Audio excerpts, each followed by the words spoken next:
کلام مقدس نئے عہد نامہ میں سے رسولوں کے اعمال کی کتاب، اس کا 13واں باب۔ برناباس اور ساؤل کو مخصوص کر کے بھیجا جاتا ہے۔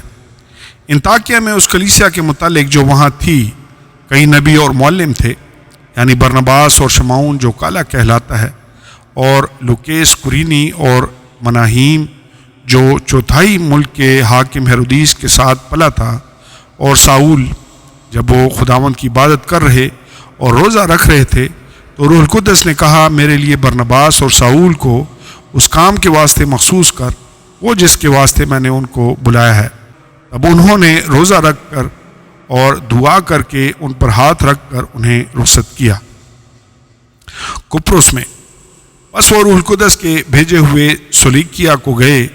اور وہاں سے جہاز پر کپرس کو چلے اور سلمیس میں پہنچ کر یہودیوں کے عبادت خانوں میں خدا کا کلام سنانے لگے، اور یوحنا ان کا خادم تھا، اور اس تمام ٹاپو میں ہوتے ہوئے پافس تک پہنچے۔ وہاں انہیں ایک یہودی جادوگر اور جھوٹا نبی بریسو نام ملا۔ وہ سرگیوس پولس صوبادار کے ساتھ تھا، جو صاحب تمیز آدمی تھا۔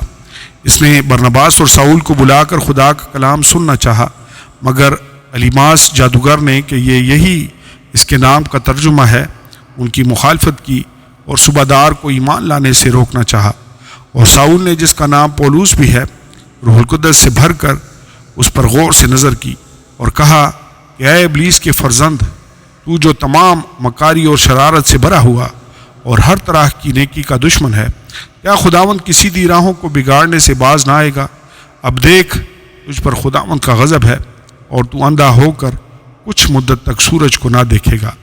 اسی دم کوہر اور اندھیرا اس پر چھا گیا، اور وہ ڈھونڈتا پھرا کہ کوئی اس کا ہاتھ پکڑ کر لے چلے۔ تب صوبادار یہ ماجرا دیکھ کر اور خداوند کی تعلیم سے حیران ہو کر ایمان لے آیا۔ پسدیا کے انطاکیہ میں اور پولس اور اس کے ساتھی پافس سے جہاز پر روانہ ہو کر پمفلیا کے پرگا میں آئے، اور یوحنا ان سے جدا ہو کر یروشلم کو واپس چلا گیا، اور وہ پرگا سے چل کر پسدیا کے انطاکیہ میں پہنچے اور سبت کے دن عبادت خانہ میں جا بیٹھے۔ پھر توریت اور نبیوں کی کتاب کے پڑھنے کے بعد عبادت خانہ کے سرداروں نے انہیں کہلا بھیجا کہ اے بھائیو، اگر لوگوں کی نصیحت کے واسطے تمہارے دل میں کوئی بات ہو تو بیان کرو۔ بس پولس نے کھڑے ہو کر اور ہاتھ سے اشارہ کر کے کہا، اے اسرائیلیوں اور اے خدا ترسو، سنو، اس امت اسرائیل کے خدا نے ہمارے باپ دادا کو چن لیا، اور جب یہ امت ملک مصر میں پردیسیوں کی طرح رہتی تھی، اس کو سر بلند کیا اور زبردست ہاتھ سے انہیں وہاں سے نکال لایا، اور کوئی 40 برس تک بیابان میں ان کی عادتوں کی برداشت کرتا رہا، اور کنعان کے ملک میں 7 قوموں کو غارت کر کے تخمیناً 450 برس میں ان کا ملک ان کی میراث کر دیا۔ اور ان باتوں کے بعد سمیعیل نبی کے زمانہ تک ان میں قاضی مقرر کیے۔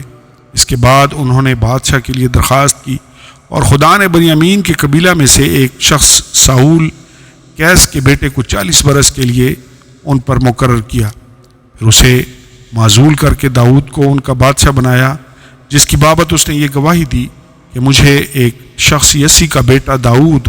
میرے دل کے موافق مل گیا، وہی میری تمام مرضی کو پورا کرے گا۔ اسی کی نسل میں سے خدا نے اپنے وعدہ کے موافق اسرائیل کے پاس ایک منجی یعنی یسوع کو بھیج دیا، جس کے آنے سے پہلے یوحنا نے اسرائیل کی تمام امت کے سامنے توبہ کے بپتسمہ کی منادی کی۔ اور جب یوحنا اپنا دور پورا کرنے کو تھا تو اس نے کہا کہ تم مجھے کیا سمجھتے ہو؟ میں وہ نہیں، بلکہ دیکھو میرے بعد وہ شخص آنے والا ہے، جس کے پاؤں کی جوتیوں کا تسمہ میں کھولنے کے لائق نہیں۔ اے بھائیو، ابراہیم کے فرزندوں اور اے خدا ترسو، اس نجات کا کلام ہمارے پاس بھیجا گیا، کیونکہ یروشلم کے رہنے والوں اور ان کے سرداروں نے نہ اسے پہچانا اور نہ نبیوں کی باتیں سمجھی جو ہر سبت کو سنائی جاتی ہیں۔ اس لیے اس پر فتویٰ دے کر ان کو پورا کیا، اور اگرچہ اس کے قتل کی کوئی وجہ نہ ملی تو بھی انہوں نے پیلاطوس سے اس کے قتل کی درخواست کی،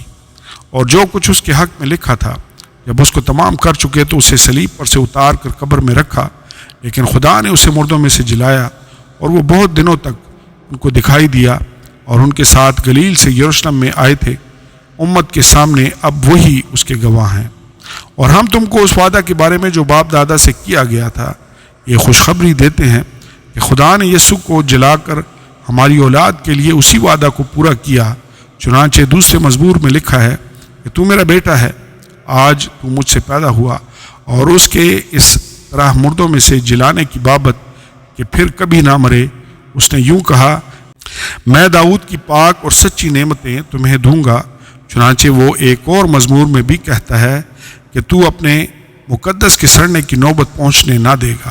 کیونکہ داؤد تو اپنے وقت میں خدا کی مرضی کا تابع دار رہ کر سو گیا اور اپنے باپ دادا سے جا ملا اور اس کے سڑنے کی نوبت پہنچی، مگر جس کو خدا نے جلایا اس کے سڑنے کی نوبت نہیں پہنچی۔ بس اے بھائیو،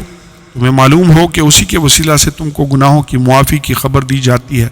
اور موسیٰ کی شریعت کے باعث جن باتوں سے تم بری نہیں ہو سکتے تھے، ان سب سے ہر ایک ایمان لانے والا اس کے باعث بری ہوتا ہے۔ بس خبردار، ایسا نہ ہو کہ جو نبیوں کی کتاب میں آیا ہے وہ تم پر صادق آئے کہ اے تحقیر کرنے والوں، دیکھو، تعجب کرو اور مٹ جاؤ، کیونکہ میں تمہارے زمانہ میں ایک کام کرتا ہوں، ایسا کام کہ اگر کوئی تم سے بیان کرے تو کبھی اس کا یقین نہ کرو گے۔ ان کے باہر جاتے وقت لوگ منت کرنے لگے کہ اگلے سبت کو بھی یہ باتیں ہمیں سنائی جائیں۔ جب مجلس برخاست ہوئی تو بہت سے یہودی اور خدا پرست نو مرید یہودی پولوس اور برنباس کے پیچھے ہو لیے۔ انہوں نے ان سے کلام کیا اور ترغیب دی کہ خدا کے فضل پر قائم رہو۔ دوسرے سبت کو تقریباً سارا شہر خدا کا کلام سننے کو اکٹھا ہوا، مگر یہودی اتنی بھیڑ دیکھ کر حسد سے بھر گئے اور پولوس کی باتوں کی مخالفت کرنے اور کفر بکنے لگے۔ پولوس اور برنباس دلیر ہو کر کہنے لگے کہ ضرور تھا کہ خدا کا کلام پہلے تمہیں سنایا جائے، لیکن چونکہ تم اس کو رد کرتے ہو اور اپنے آپ کو ہمیشہ کی زندگی کے ناقابل ٹھہراتے ہو، تو دیکھو